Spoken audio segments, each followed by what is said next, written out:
থাইল্যান্ডের তীব্র গরমে পশুপালন খরচ বৃদ্ধি ও উৎপাদন কমে যাওয়ায় বেড়ে গেছে খাদ্যপণ্যের দাম। এ কারণে ভোক্তাদের অধিকার সুরক্ষায় হস্তক্ষেপ করতে বাধ্য হচ্ছে দেশটির department of internal trade DIT. সংস্থাটির উপমহাপরিচালক জিরাউত সোয়ান্না অতিরিক্ত মুনাফাখোরদের বিরুদ্ধে কঠোর হুঁশিয়ারি দিয়ে বলেন, তারা পরিস্থিতির উপর কড়া নজর রাখছেন। দেশটির সংবাদ মাধ্যমগুলো বলছে, তীব্র তাপদাহে থাইল্যান্ডের কৃষিখাত চরম সংকটে পড়েছে। বিশেষ করে গবাদি পশু ও ডিম উৎপাদন উল্লেখযোগ্য হারে কমে গেছে।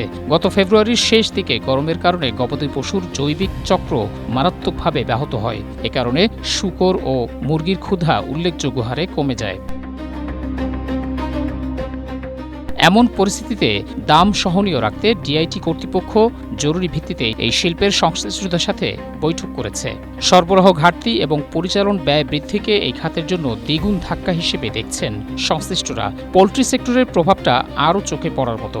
লেয়ার মুরগির ডিম দেয়া ব্যাপক হারে কমেছে।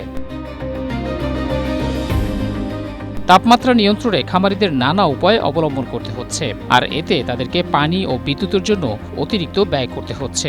থাই ব্রয়লার অ্যাসোসিয়েশনের প্রেসিডেন্ট সোমবুন ওয়াচারাপংফ্যান বলছেন, খরচ বেড়ে যাওয়ায় রপ্তানিতেও ধাক্কা পড়েছে। মহসিন কবির, এশিয়া পোস্ট।